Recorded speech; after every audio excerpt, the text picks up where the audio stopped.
তো বন্ধুরা, যারা ভাবছো ট্রাক চালানো খুব সহজ একটা ব্যাপার, ছাওয়ায় বসে গাড়ি চালানো, আর যেই দিন যখন যা মনে চায় মাছ মাংস ডিম রান্না বান্না করে খাওয়া, ব্যাস মজাতেই আছি, ব্যাপারটা ঠিক সেরকম নয়।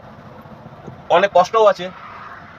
আমাদের কালকে রাতে 2টো টায়ার একসাথে উড়ে যায়, আর কালকে রাত থেকে এখনো অবধি যে সিচুয়েশনে আছি দেখে নাও।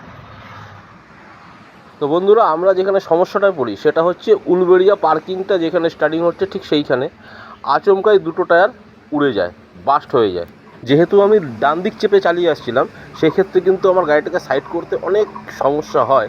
গাড়িটা সহজে বাড়ছিল না, লাস্টে 1 নম্বর গিয়ার দিয়ে গাড়িটা বাড়াই। সঙ্গে বৃষ্টিও পড়ছে ঝিরিঝিরি, তার আগে খুব জোরও বৃষ্টি হয়েছে, মাথায় ঢুকছে না কি করব। বাইরের টায়ারটা দেখতেই পাচ্ছ বাস্ট হয়ে এরকমভাবে ফেটেছে। আর এটা তো কোনো রকম বার করে নিয়েছি, আর যেটা ভেতরে লাগানো থাকে ওটা কিন্তু ফেটে স্প্রিং পাতির সঙ্গে পুরো জড়িয়ে যায়। রাত্রিবেলা বলে সঠিক বুঝতে পারছো না, অবশ্যই দিনের বেলায় তোমাদের দেখাবো, যেহেতু আমরা রাত্রিবেলায় আমাদের কাজটা আমরা সাকসেস করতে পারিনি। তো চলো বন্ধুরা, দেখানো দিনের বেলায়। তো এই হলো, দেখো আমার এটা বাইরের টায়ার, যেটা খুব কষ্ট করে খুলেছি। আর এই দেখো, এটা হচ্ছে ভেতরের টায়ার, এটা কিন্তু পুরো পাতির সঙ্গে সেটেছে। অনেক চেষ্টা করলাম, করার দিয়ে কাটার চেষ্টা করলাম, তো হলো না। হাতে একটু হালকা চোটও লাগে। তারপর আমি আমার হেল্পারকে বলি, হাঁপিয়ে গেছি, একটু চা জল খাবার নিয়ে আয়। তা ও কিন্তু কেক আর চা নিয়ে এসছে। চা জল কেক খেয়ে একটু রাহাত মেলে, একটু স্বস্তি পাই। তারপর দুপুর 3টে নাগাদ আমাদের এবং টায়ার মিস্ত্রির চেষ্টায় আমরা কিন্তু টায়ার ঠিকঠাকভাবে বের করে লাগাতে পারি।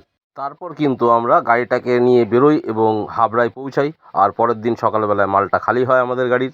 তো বন্ধুরা, দেখলে তো আমরা ড্রাইভাররা যারা রোডে চলি, বাইরে চলি, তো আমরা কত শান্তিতে থাকি বা কত আনন্দে থাকি, আর আমাদের জীবনটা কত সুন্দর। তো যাই হোক, এই ছিল আমাদের ড্রাইভার জীবনের কিছু একটা ছোট্ট একটা গল্প। তো দেখলে বন্ধুরা, আমাদের এই ড্রাইভার লাইফের তোমাদের ছোট্ট একটা ভিডিও তোমাদের সামনে তুলে ধরলাম। তো কেমন লাগলো তোমরা অবশ্যই কিন্তু কমেন্টে জানাবে, আর তোমাদের মতামত জানাবে। আর দেখা হচ্ছে আবার পরের অন্য কোনো ভিডিও। ততক্ষণ ভালো থেকো, সুস্থ থাকো, বাই।